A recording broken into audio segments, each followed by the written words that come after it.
ایک آواز بھی باہر گئی، تو مجھ سے برا کوئی نہیں ہوگا۔ جازم کی سرد کرخت ناگوار اور غصے سے لرزتے ہوئے لہجے پر وفا نے خوف کے مارے اپنی آنکھیں سختی سے بھینچ لیں اور دل ہی دل میں آیت الکرسی کا ورد کرنے لگی۔ اس کی روح تک کانپ رہی تھی۔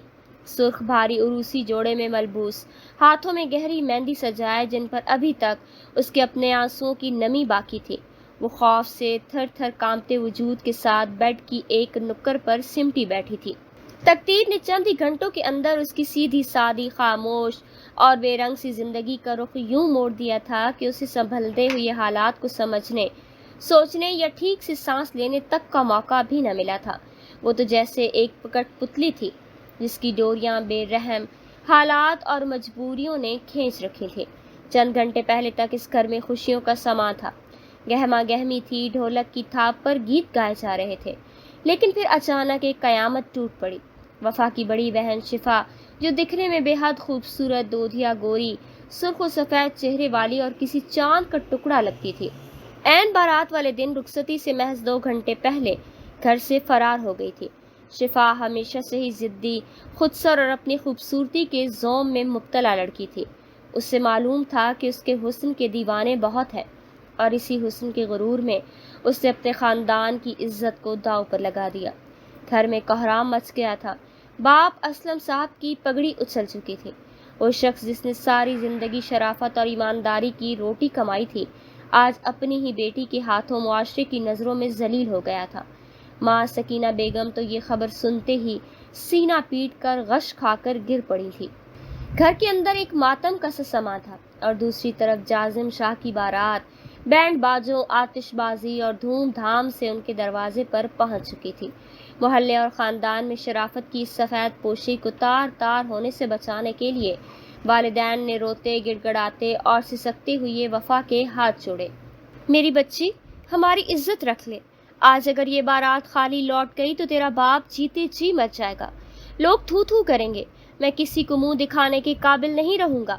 اسلم صاحب نے اپنے کانپتے ہوئے ہاتھ اپنی چھوٹی بیٹی کے قدموں میں رکھ دیے تھے۔ مجبوری، بے بسی اور باپ کی اس حالت زار کے پیش نظر وفا کے پاس کوئی اور راستہ نہ تھا۔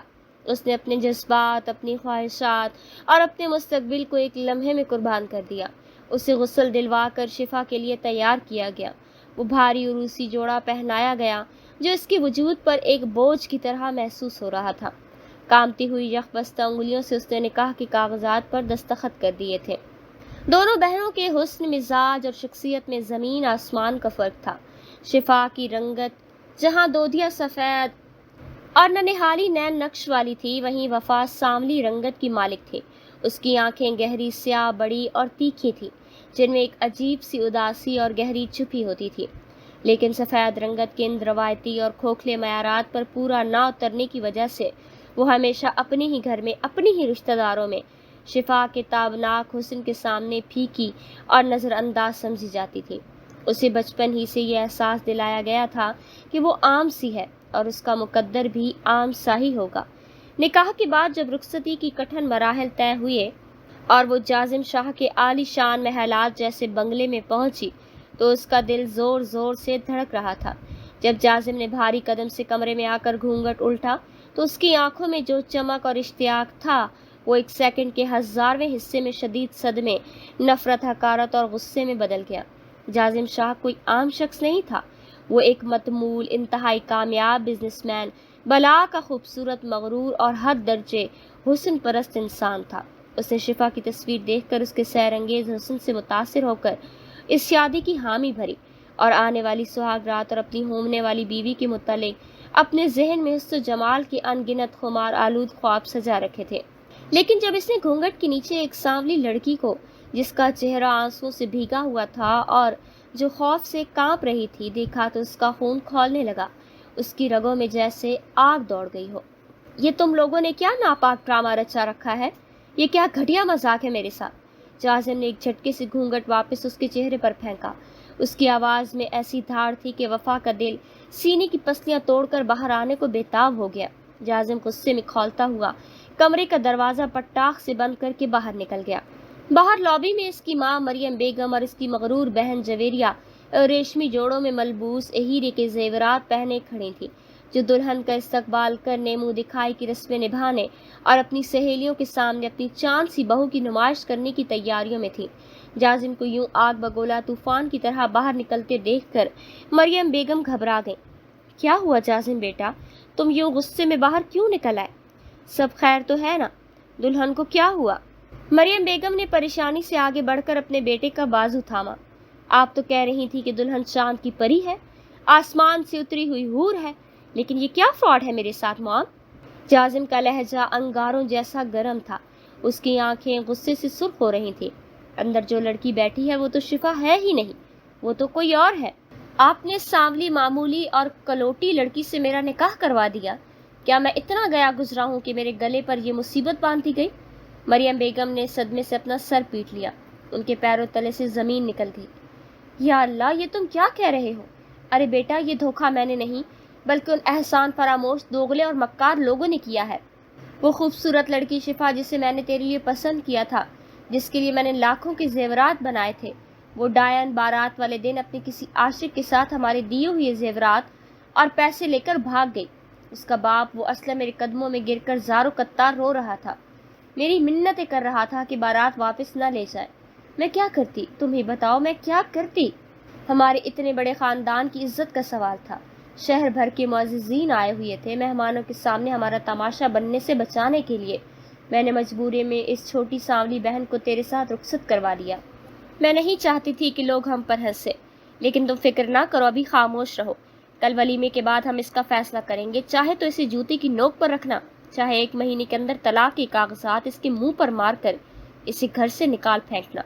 جازم نے غصے سے دانت پیستے ہوئے مٹھیاں بھیجی۔ اس کا بس نہیں چل رہا تھا کہ وہ اس پورے گھر کو آگ لگا دے۔ اس نے کمرے کا دروازہ دوبارہ کھولا اور اندر داخل ہو کر اسے اندر سے لاک کر دیا۔ وفا اب بھی اسی طرح خوف سے بیڈ کے ایک کونے میں سسک رہی تھی، اس کی سسکیاں کمرے کی خاموشی کو چیر رہی تھی۔ بیڈ سے اٹھو، جازم نے آگے بڑھ کر اس کا نازک بازو بے دردی سے مروڑا اور اسے بیڈ سے کھینچ کر فرش پر کھڑا کر دیا۔ وفا درد کی شدت سے کراہ اٹھی۔ تم لوگ سمجھتے کیا ہو اپنے آپ کو؟ کیا تم مڈل کلاس بھوکے ننگے لوگوں نے یہی بزنس بنا رکھا ہے؟ امیروں کو پھنسانے کا نیا طریقہ ڈھونڈا ہے، دکھاتے کسی اور لڑکی کی تصویر ہو، رخصتی کے وقت کسی اور لڑکی کو ہمارے گلے پڑھا دیتے ہو۔ تم اس قابل بھی نہیں ہو کہ جازم شاہ کے بستر کو اور اس کی جوتوں کو بھی چھو سکو۔ مجھے تم سے گھن آ رہی ہے، تمہاری شکل دیکھ کر مجھے متلی ہو رہی ہے۔ جاؤ واش روم میں جا کر اپنا یہ ڈرامائی حلیہ، یہ جھوٹا میک اپ اور یہ بھاری جوڑا اتارو جو میری ماں کے پیسوں کا ہے۔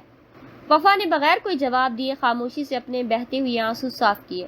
اس کے پاس کہنے کو کچھ تھا بھی نہیں۔ جاؤ واش روم میں جا کر اپنا یہ ڈرامائی حلیہ، یہ جھوٹا میک اپ اور یہ بھاری جوڑا اتارو جو میری ماں کے پیسوں کا ہے۔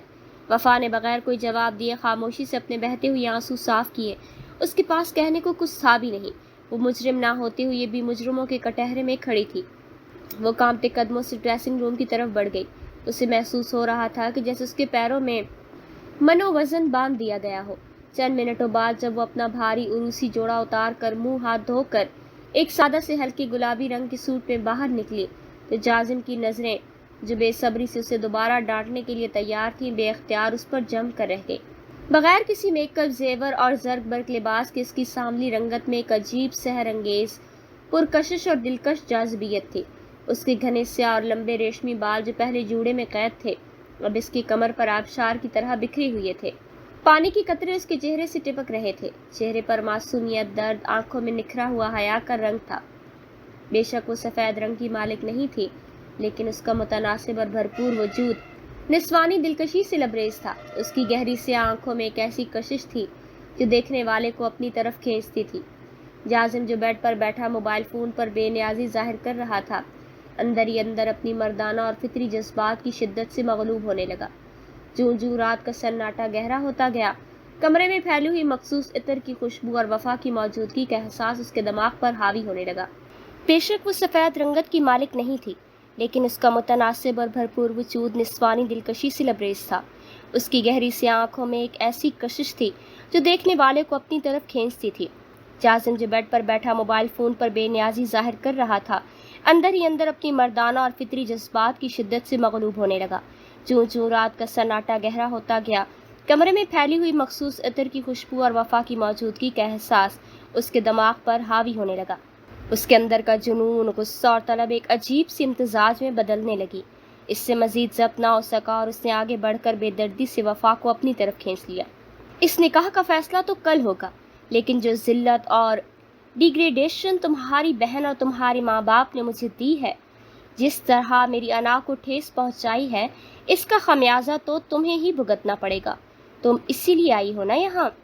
جازم نے اپنے غصے، انتقام اور جنون کی آگ میں اس معصوم بے گناہ لڑکی کو لپیٹ لیا۔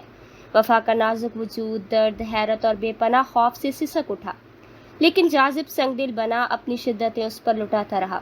اس نے وفا کو محض ایک جسم سمجھ کر اپنی بھڑاس نہیں نکالی۔ رات کے آخری پہر جب جازم تسکین پا کر سکون کی نیند سو گیا تو وفا بیڈ کی نکر میں سمٹ کر خاموشی سے اپنے نصیب پر، اپنے ٹوٹے ہوئے خوابوں پر روتی رہی۔ اس کا وجود درد سے ٹوٹ رہا تھا۔ اے میرے پروردگار، میں نے تو کبھی کسی کا دل نہیں دکھایا، میں نے تو چیونٹی کو بھی اپنے پیروں تلے آنے سے بچایا ہے، پھر میرے ساتھ یہ کیسی آزمائش ہے؟ میری قسمت میں یہ کیسے کانٹوں بھرا راستہ لکھ دیا گیا ہے؟ وہ اندھیرے میں اپنے رب سے شکوہ کے نہ تھی۔ اگلی صبح ولیمے کا دن تھا۔ جازم کے شاندار وسیع و عریض بنگلے میں صبح ہی سے رشتہ داروں، دوستوں اور گھر والوں کی پنچایت لگی ہوئی تھی۔ ہر طرف چہمگوئیاں ہو رہی تھیں۔ مریم بیگم، ان کی بیٹی جویریہ اور خاندان کی دیگر خواتین ڈرائنگ روم میں مخملی صوفوں پر بیٹھی چائے کی پیالیوں کے ساتھ باتیں بنا رہی تھی، اور ان کی باتوں کا واحد مرکز وفا اور اس کا خاندان تھا۔ امی، اس لڑکی کے گھر والے تو حد درجے کے مکار، جھوٹے اور دھوکے باز نکلے۔ جویریہ اپنے لمبے ناخنوں پر سرخ نیل پالش لگاتے ہوئے غصے اور انتہائی حقارت سے بول رہی تھی۔ ہماری اتنی ہائی سوسائٹی ہے، ہمارے ملنے والے سارے ایلیٹ کلاس لوگ ہیں، اور جازم بھائی ماشاءاللہ اتنے ہینڈسم ہیں، وہ تو کسی فلم سٹار سے کم نہیں لگتے۔ کل کو اگر اس سانولی اور کالی لڑکی کے بچے ہوئے تو وہ بھی اسی کی طرح کالے اور بدشکل ہی ہوں گے۔ ہماری تو پوری خاندانی نسل ہی خراب ہو جائے گی۔ لوگ کیا کہیں گے کہ جازم شاہ کے بچے ایسے ہیں؟ مریم بیگم نے چائے کا گھونٹ لیتے ہوئے ناگواری اور تکبر سے کہا، تم بالکل ٹھیک کہہ رہی ہو جویریہ، میں رات بھر سو نہیں سکی اس ٹینشن میں۔ میں تو سوچ رہی ہوں کہ آج ولیمے کا فنکشن کسی طرح سے ختم ہو جائے، مہمان اپنے گھروں کو لوٹ جائے تو کل ہی اسے طلاق دلوا کر اس کے گھر چھوڑا۔ میرے بیٹے کے لیے لڑکوں کی کمی ہے کیا؟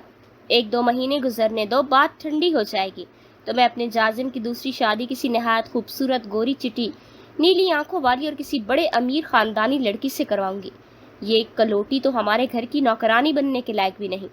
ادھر کمرے میں بند وفا اپنے مقدر کی روٹھی ہوئی تقدیر کو بے بسی سے دیکھ رہی تھی۔ صبح سے اس نے پانی کا ایک گھونٹ بھی نہیں پیا تھا۔ اس کا حلق سوکھ کر کانٹا ہو رہا تھا۔ جویریہ کچھ دیر پہلے کمرے میں آئی تھی۔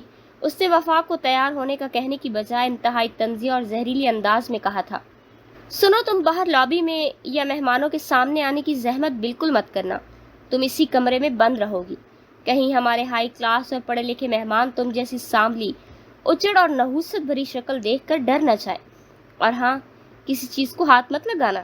اسی اثناء میں جازم کے موبائل پر وفا کے والد اسلم صاحب کا فون آیا۔ ان کی آواز میں بے پناہ التجا، ندامت، کرب اور کپکپاہٹ تھی۔ بیٹا جازم، میرے بچے، میں جانتا ہوں کہ ہم نے تمہارے ساتھ بہت برا کیا، میں ساری زندگی تمہارا مجرم رہوں گا، لیکن اگر تم میری بیٹی وفا کو قبول نہیں کرنا چاہتے، اگر تمہارا دل اس سے نہیں مان رہا تو ولیمے کے فنکشن سے پہلے ہی اسے ہمارے پاس واپس بھیج دو۔ لیکن خدا کے لیے واسطہ ہے تمہیں اللہ کا، ولیمے کے ہال میں سب کے سامنے اسے نکال کر ہماری اور مزید بےعزتی مت کرنا۔ ہم پہلے ہی جیتے جی مر چکے ہیں۔ میری بیوی ہسپتال میں پڑی ہے، شفا کے اس قدم نے ہمیں کہیں کا نہیں چھوڑا۔ جازم کا چہرہ سپاٹ تھا۔ اس نے بغیر کوئی جواب دیے، ایک لفظ کہے بغیر فون کاٹ دیا۔ اس کا دل ایک عجیب نامعلوم سی کشمکش کا شکار تھا۔ غصہ آنا، انتقام اور رات کے وہ پل جو وفا کے اس کے قریب تھی۔ مریم بیگم نے اس کے شانے پر ہاتھ رکھا، اس کی آنکھوں میں زہر تھا۔ کیا سوچ رہے ہو جازم؟ میں کہہ رہی ہوں نا، اس کالی کو چھوڑ دو، آج رات اسے اس کے غریب خانے میں پھینک کر آؤ، ہم دوسری شادی کریں گے۔ لیکن مریم بیگم اور جویریہ اس بات سے بالکل ناواقف تھی کہ گزشتہ رات غصے اور انتقام کی آگ میں ہی صحیح، جازم کو وفا کے وجود سے جس سکون، حیا اور سحر انگیز لمس کا احساس ہوا تھا، وہ اسے کسی قیمت پر فراموش نہیں کر رہا تھا۔ وہ لڑکی جو چپ چاپ اس کے ظلم سہتی رہی، جس نے ایک بار بھی شکایت نہیں کی، اس کی خاموشی جازم کے دماغ میں گونج رہی تھی۔ وہ خاموشی سے صوفے سے اٹھا اور اپنے کمرے کا رخ کیا۔ کمرے میں داخل ہوتی ہی اس نے دیکھا کہ وفا بیڈ کے کونے میں گھٹنوں میں سر دیے دوپٹہ اوڑے سہم کر بیٹھی تھی۔ اس کے لب خشک ہو کر سفید پڑ چکے تھے اور آنکھوں کے نیچے رو رو کر ہلکے سیاہ پڑ چکے تھے۔ وہ کسی ٹوٹی ہوئی گڑیا کی طرح لگ رہی تھی۔ ناشتہ کیا تم نے؟ جازم نے اچانک روبدار لہجے میں پوچھا، لیکن اس کی آواز میں کل رات جیسی وحشت نہیں تھی۔ وفا نے چونک کر حیرت اور خوف سے اپنی گہری سیاہ آنکھیں اٹھائیں اور نفی میں سر ہلایا۔ ناشتہ کر لو ٹھیک سے۔ جازم کا انداز معنی خیز اور گہرا تھا۔ تم بہت نازک ہو۔ ایک ہی رات کی قربت نے اور میرے غصے نے تمہیں نڈھال کر دیا ہے۔ کچھ کھاؤ پیو گی تو جان آئے گی۔ رات کو تم نے پھر میری شدتوں اور میرے جنون کا سامنا کرنا ہے۔ یہ سن کر وفا کی روح تک لرز گئی۔ اس کا دل ڈوبنے لگا۔ اس کی آنکھوں میں التجا، بے بسی اور خوف کے آنسو تیرنے لگے۔ آپ پلیز میرے ساتھ ایسا مت کریں۔ میرا کیا قصور ہے؟ خدارا مجھ پر رحم کریں۔ جو کچھ کیا وہ شفا نے کیا۔ میں تو بے گناہ ہوں۔ میں نے تو وہ کبھی اسے اس قدم کے لیے نہیں کہا نا۔ مجھے تو خود رخصتی سے کچھ دیر پہلے بتایا گیا۔ آپ مجھے مار دیں لیکن یوں میری روح کو مت کچلے۔ جازم نے اس کی گہری آنسوں سے بھری آنکھوں میں دیکھا، جہاں سچائی، حیا اور معصومیت جھلک رہی تھی۔ اس کی آنکھوں میں کوئی مکر نہیں تھا۔ جازم کے سخت پتھر جیسے دل کے کسی تاریک گوشے میں پہلی بار نرمی نے جنم لیا۔ اسے محسوس ہوا کہ وہ ایک معصوم پرندے کے پر نوچ رہا ہے۔ اس سے بغیر کچھ کہے باہر جا کر اپنی خاص ملازمہ کو حکم دیا کہ بی بی جی کے لیے بہترین اور تازہ ناشتہ فوری طور پر کمرے میں پہنچایا جائے۔ مریم بیگم نے جب ملازمہ کو ٹرے میں پھل، جوس، انڈے اور پراٹھے لے جاتے دیکھا تو حیران رہ گئی۔ ان کا ماتھا ٹھنکا۔ جازم، یہ تم اس کے لیے ناشتہ بھجوا رہے ہو؟ تم تو اسے دھکے دے کر نکالنے والے تھے۔ موم، انسان میں کچھ انسانیت بھی ہونی چاہیے۔ وہ کل سے بھوکی پیاسی ہے۔ اس نے کل دوپہر سے کچھ نہیں کھایا۔ اگر اسے کچھ ہو گیا یا وہ مر گئی تو الزام ہم پر ہی آئے گا، اور میں نہیں چاہتا کہ پولیس اور کورٹ کچہری کے چکروں میں پڑے۔ جازم نے بڑی ہوشیاری سے بات ٹال دی، لیکن اندر سے اس کا دل اب وفا کو خود سے دور کرنے پر بالکل بھی تیار نہیں تھا۔ وہ اس لڑکی کے سحر میں کھو رہا تھا۔ ولیمے کی پرتعش، مہنگی اور شاندار تقریب جس میں شہر کے تمام بڑے بزنس مین مدعو تھے، ختم ہونے کے بعد جب وفا کے والدین بوجھل دل، جھکی ہوئی نظروں اور جھکی ہوئی کاندھوں کے ساتھ رخصت ہونے لگے تو مریم بیگم نے کھلے بندوں سب مہمانوں کی موجودگی میں کہہ دیا، لیجیے اپنی بیٹی کو اور لے جائیے اپنے ساتھ۔ اسے یہیں سے اپنے گھر لے جائیں۔ ہمیں ایسی سانولی دھوکے بازوں کی بیٹی کو کوئی شوق نہیں۔ ہمارا بیٹا اس قابل ہے کہ اسے شہزادیاں ملے۔ یہ الفاظ اسلم صاحب کے دل پر خنجر کی طرح لگے۔ وہ خاموشی سے اپنی بیٹی کا ہاتھ پکڑ کر روتی ہوئی اسے اپنے ساتھ لے آئے۔ وفا کے قدم اٹھ نہیں رہے تھے لیکن وہ مجبور تھی۔ وفا کو اس کے والدین اپنے ساتھ میکے لے آئے۔ ایک دن گزرا، 2 دن گزرے، 3 دن گزر گئے، لیکن جازم کی طرف سے نہ کوئی فون آیا، نہ کوئی پیغام اور نہ ہی کوئی خبر۔ وفا کے والد اور والدہ شدید ذہنی کرب اور اذیت میں مبتلا تھے کہ شاید اب کسی بھی وقت کوریئر کے ذریعے طلاق کے کاغذات ہی ان کے ہاتھ میں تھمائے جائیں گے۔ وفا رات بھر اپنے چھوٹے سے کمرے کے بستر پر کروٹیں بدلتی، تڑپتی اور روتی رہتی۔ اسے جازم کا رویہ، اس کا غصہ اور پھر اس کی وہ پراسرار سی نرمی یاد آتی، لیکن سب سے بڑھ کر اسے یہ فکر کھائے جا رہی تھی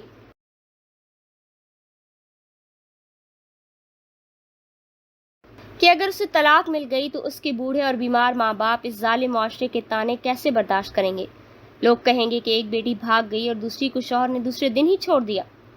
چوتھے دن کی دوپہر جب سورج آگ برسا رہا تھا اور گھر میں اداسی کا عالم تھا، ایک چمکتی ہوئی بلیک مرسیڈیز گاڑی محلے کی تنگ گلیوں کو عبور کرتی ہوئی وفا کے چھوٹے سے گھر کے سامنے آ کر رکی۔ محلے کے بچے اور عورتیں گاڑی کو حیرت سے دیکھنے لگے۔ جازم شاہ خود ڈرائیو کرتا ہوا اس سے لینے آیا تھا۔ اس نے 3 پیس سوٹ پہن رکھا تھا اور وہ اپنے پورے روب و دبدبے کے ساتھ گھر میں داخل ہوا۔ جب جازم نے پچھلی رات وفا کو واپس لانے کا فیصلہ کیا تھا تو مریم بیگم نے گھر میں طوفان کھڑا کر دیا۔ انہوں نے آسمان سر پر اٹھا لیا۔ تم پاگل ہو گئے ہو جازم، تم پر کوئی جادو کر دیا ہے ان غریبوں نے۔ اس سانولی لڑکی کو واپس اپنے گھر کیوں لا رہے ہو؟ میں ہرگز اسے گھر کی بہو تسلیم نہیں کروں گی۔ جازم نے نہایت سنجیدگی، بردباری اور 2 ٹوک انداز میں جواب دیا، امی، شادی کوئی بچوں کا کھیل نہیں ہے اور نہ ہی کوئی گڑیا کا گھر۔ آج کی اور کل غصے میں آ کر طلاق دے دو۔ وہ لڑکی اب میرے نکاح میں آ چکی ہے اور شرعی طور پر میری بیوی بن چکی ہے۔ اور سب سے بڑی بات، اس معصوم لڑکی کی کوئی غلطی نہیں۔ جو کچھ کیا اس کی بہن نے کیا۔ اگر اس بے گناہ یتیموں جیسی لڑکی کے دل سے نکلی ہوئی اور اس کے آنسو ہمیں لگ گئے تو خدا کی قسم ہم تباہ ہو جائیں گے۔ میں اسے واپس لا رہا ہوں اور یہی میرا آخری فیصلہ ہے۔ جب جازم وفا کے گھر کے چھوٹے سے ڈرائنگ روم میں بیٹھا تھا تو وفا کامتے قدموں کے ساتھ اندر آئی۔ اس نے آسمانی رنگ کا ایک نہایت سادہ سستا سا سوٹ پہن رکھا تھا۔ بغیر کسی میک اپ کے اس کے چہرے پر اداسی تھی۔ جازم کے دل نے ایک بار پھر گواہی دی کہ اس سانولی لڑکی میں عجیب سی دلکشی اور بلا کی کشش نے۔ اس نے اسلم صاحب کو تسلی دی اور پورے احترام کے ساتھ اپنی بیوی کو واپس اپنے گھر لے آیا۔ رات کو جب جازم کمرے میں آیا تو کمرے میں خاموشی چھائی تھی۔ وفا نے ہمت کر کے اپنے خشک لب کھولے۔ اس کی آواز کپ کپا رہی تھی۔ پلیز آپ مجھے اپنی نفرت اور غصے کا نشانہ مت بنائیں۔ جو میری امی ابو نے مجبوری میں حکم دیا میں نے محض ایک بیٹی ہونے کے ناطے وہی کیا۔ شفا کے بھاگنے میں صرف اپنے باپ کی عزت، ان کی پگڑی اور ان کی جان بچانا چاہتی تھی۔ میں نے کوئی سازش نہیں کی۔ اگر آپ مجھے دل سے قبول نہیں کر سکتے، اگر میں آپ کے معیار پر پوری نہیں اترتی تو مجھے مار ڈالیں، زہر دے دیں، لیکن یوں زبردستی کی اذیت، یہ گھٹن اور یہ تانے مت دیں۔ میں مزید نہیں سہ سکتی۔ اس کے سانولے گالوں پر موتیوں جیسے شفاف آنسو تیزی سے ڈھلک آئے۔ جازم کا دل اس کی سسکیوں پر پگھل گیا۔ وہ آگے بڑھا، اس کے قریب بیڈ پر بیٹھا اور اس کے آنسو اپنے انگوٹھے سے صاف کیے اور انتہائی نرمی اور ندامت سے کہا، سوری وفا، مجھے معاف کر دو۔ اس پہلی رات میں غصے، طیش اور اپنی انا کی شکست کو جذبے میں اندھا ہو گیا۔ میں نے تم پر بہت ظلم کیا، لیکن اب میں تم سے وعدہ کرتا ہوں میں تمہارے ساتھ کوئی سختی نہیں کروں گا۔ تم میری بیوی ہو اور ہمیشہ رہو گی۔ اس رات جازم نے وفا کو اپنی آغوش میں لیا تو اس کے لمس میں کوئی نفرت، سنگ دلی یا درندگی نہیں تھی، بلکہ بے پناہ محبت، نرمی، احساس اور گرم جوشی تھی۔ وفا نے بھی پہلی بار اپنے شوہر کی سچی محبت، اس کے تحفظ اور اس کی قربت کو محسوس کیا اور خود کو مکمل طور پر ہر لحاظ سے اس کے حوالے کر دیا۔ یہ ان دونوں کے دلوں کا سچا ملاپ تھا۔ وقت پر لگا کر اڑنے لگا۔ دن ہفتوں میں اور ہفتے مہینوں میں بدلنے لگے۔ جازم وفا کی سچی محبت، اس کے بے لوث پن اور اس کے معصوم روپ میں دن بدن گرفتار ہوتا گیا۔ وہ اب آفس سے جلدی گھر لوٹنے لگا، میٹنگ منسوخ کر دیتا تھا تاکہ وفا کے ساتھ وقت گزار سکے۔ وہ وفا کی ایک مسکراہٹ کے لیے، اس کی ایک خوشی کے لیے کچھ بھی کرنے کو تیار رہتا، لیکن دوسری طرف اس گھر کی چار دیواری میں مریم بیگم اور جویریہ نے حسد اور نفرت کی آگ میں جلتے ہوئے وفا کی زندگی کو خاموشی سے جہنم بنانے میں کوئی کسر اٹھا نہ رکھی تھی۔ جب صبح جازم تیار ہو کر آفس چلا جاتا تو مریم بیگم گھر کی تمام ملازموں کو کسی نہ کسی بہانے سے چھٹی دے دیتی یا انہیں چھت کے کاموں پر لگا دیتی اور وفا کو بلا کر گھر کی تمام بھاری کام کرواتی۔ جاؤ کھڑی کیا مجھے کیوں دیکھ رہی ہو؟ کچن میں جا کر آج شام کے لیے مٹن، بریانی، قورمہ، سلاد، میٹھا اور رائتا بناؤ، میرے کچھ مہمان آ رہے ہیں۔ اور ہاں، ڈرائنگ روم کی صفائی، صوفوں کی ڈسٹنگ اور فرش کی دھلائی بھی خود ہی کرنا، تم غریبوں کو یہی کام آتے ہیں۔ مریم بیگم اسے نوکرانیوں اور ماسیوں کی طرح حکم دیتی اور جویریہ پاس بیٹھی طنزیہ مسکراتی رہتی۔ وفا نے کبھی جازم سے فون کر کے یا رات کو اس کے آنے پر اس کی شکایت نہیں کی۔ وہ جانتی تھی کہ اگر اس نے شوہر کو شکایت کی تو ماں بیٹے میں جھگڑا ہوگا۔ وہ انتہائی صابر اور شاکر لڑکی تھی۔ اس نے ہمیشہ مسکرا کر اس کے ہر سخت سے سخت حکم کی تعمیل کی اور شدید گرمی میں کچن میں کھڑے ہو کر پورے دل سے کھانا بنایا۔ جب رات کو جازم کے والد افتخار صاحب، جو ایک سلجھے ہوئے اور نفیس انسان تھے، ڈائننگ ٹیبل پر بیٹھ کر کھانا کھانے لگے تو پہلا نوالا لیتی ہی، ذائقہ چکھتے ہی تعریف کیے بغیر نہ رہ سکے۔ واہ سبحان اللہ، آج تو کھانے میں زبردست ذائقہ اور لذت ہے۔ ہمارے باورچی کے ہاتھ کے وہ بے ذائقہ اور پھیکے کھانے کھا کر تو میرا منہ ہی خراب ہو گیا۔ آج یہ کھانا کس نے بنایا ہے؟ کیا کوئی نیا شیف رکھا ہے؟ افتخار صاحب نے خوش ہوتے ہوئے اور مزیدار قورمے کی طرف اشارہ کرتے ہوئے پوچھا۔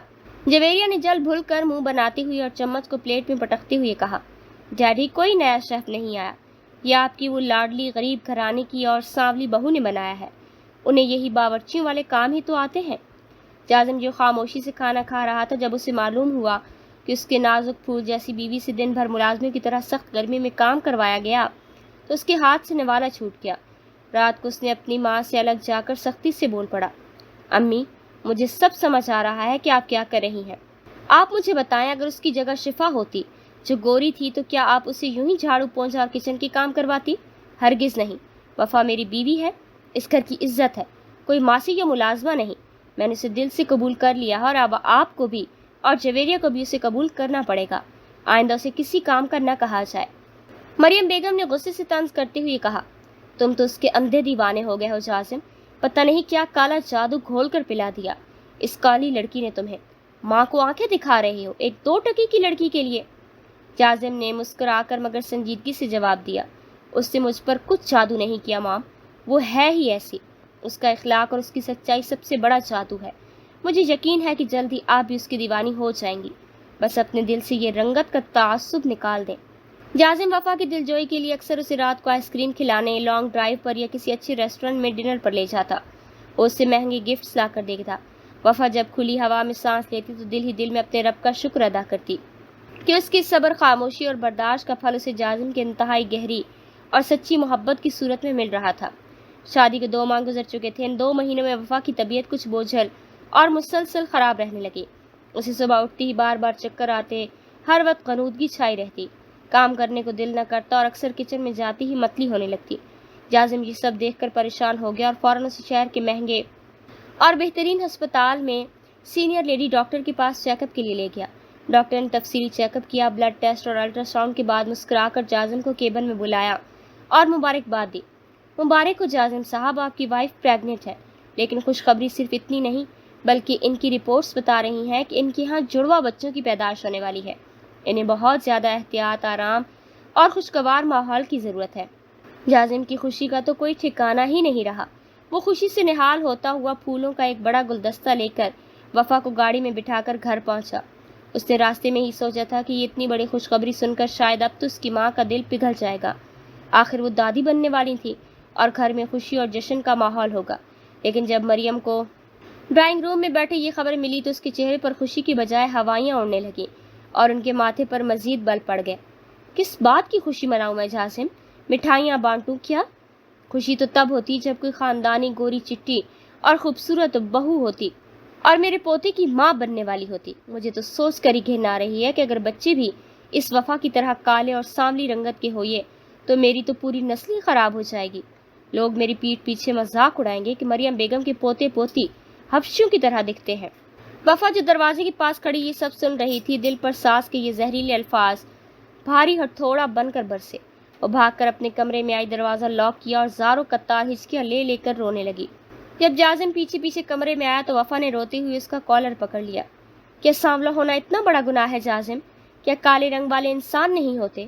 کیا انہیں محبت، عزت، اپنائیت اور جینے کے حق سے محروم کر دیا جائے؟ اگر میرے بچے میری طرح سانولے ہوئے کیا آپ بھی انہیں دھتکار دیں گے؟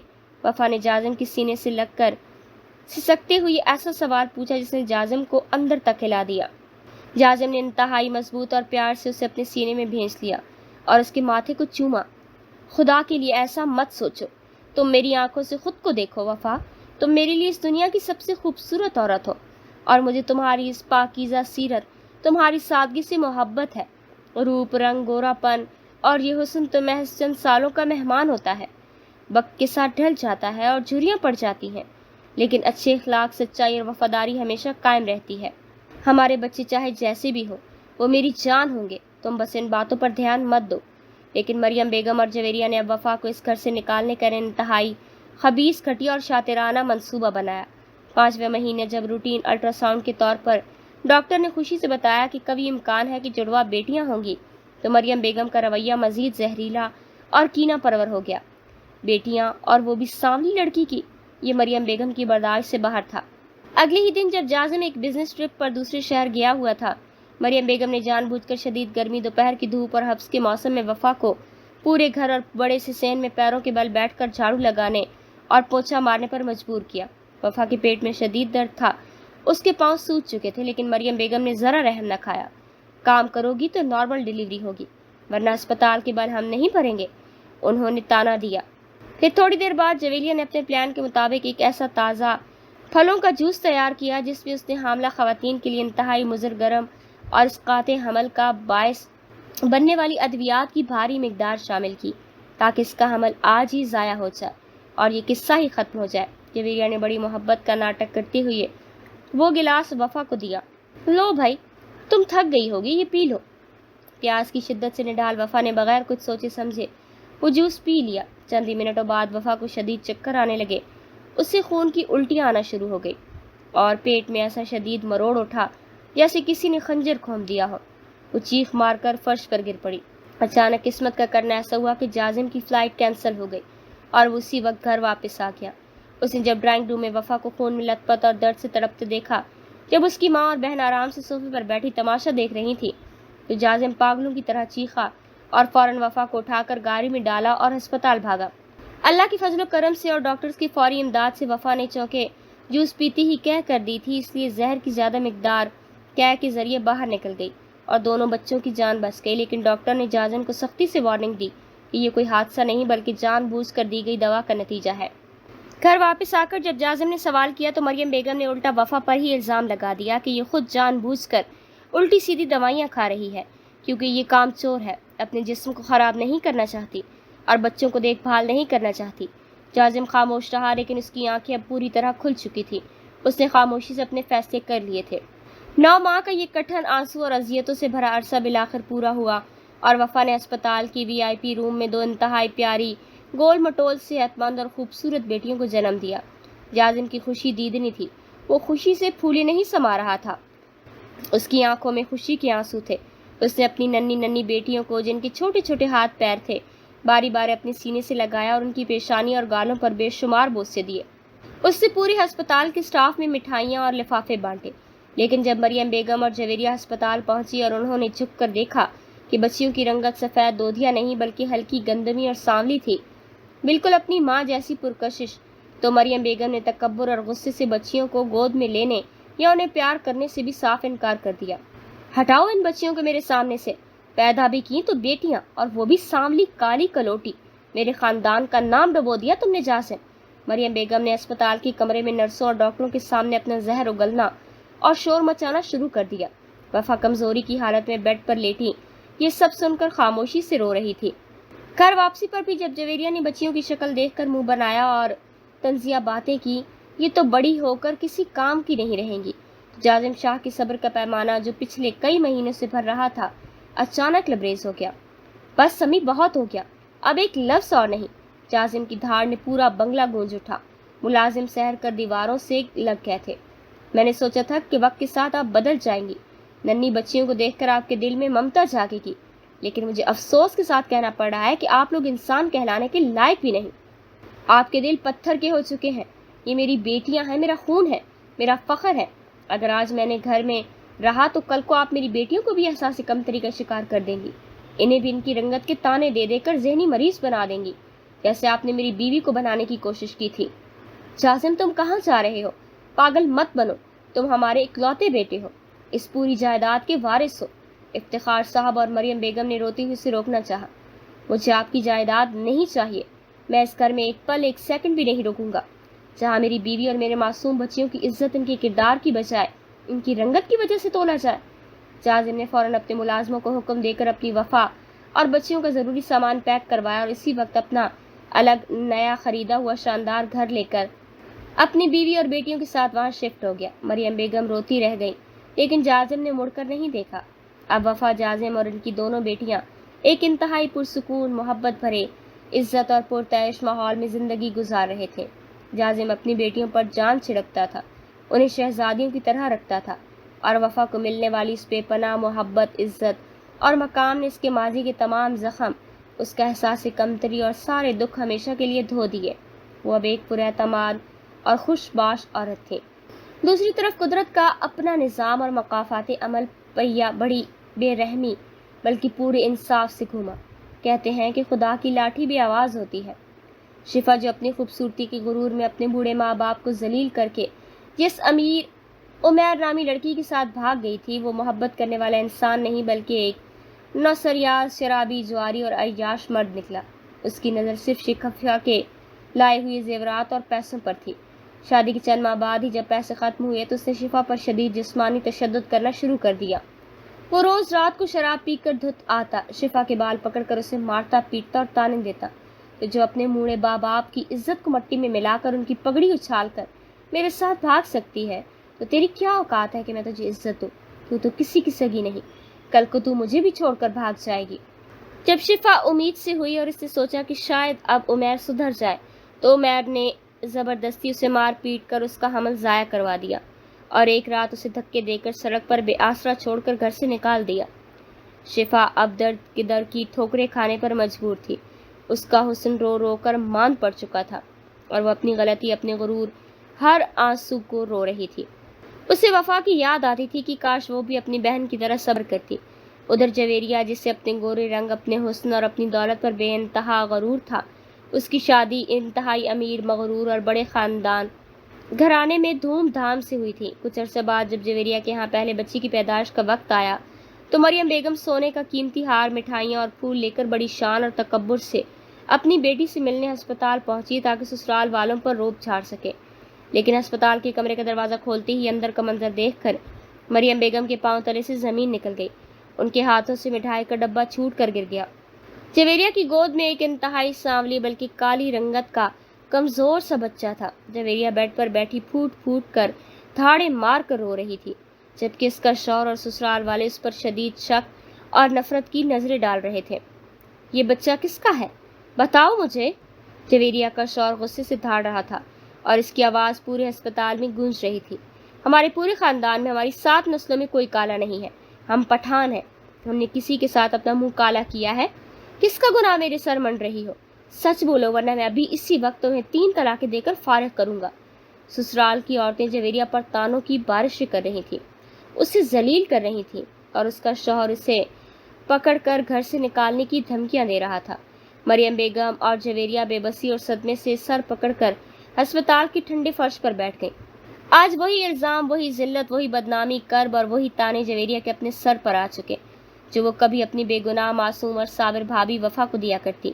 قدرت نے ان کے غرور اور ان کے گھمنڈ اور رنگت کی اس گھٹیا تعصب کو ہمیشہ کے لیے مٹی میں ملا دیا، جبکہ دوسری طرف وفا صابر بن کر جازم کی سچی محبت، بے پناہ احترام اور پرسکون زندگی کے ساتھ اپنی بیٹیوں کو ایک انتہائی خوبصورت اور جنت جیسی دنیا بسا چکی تھی۔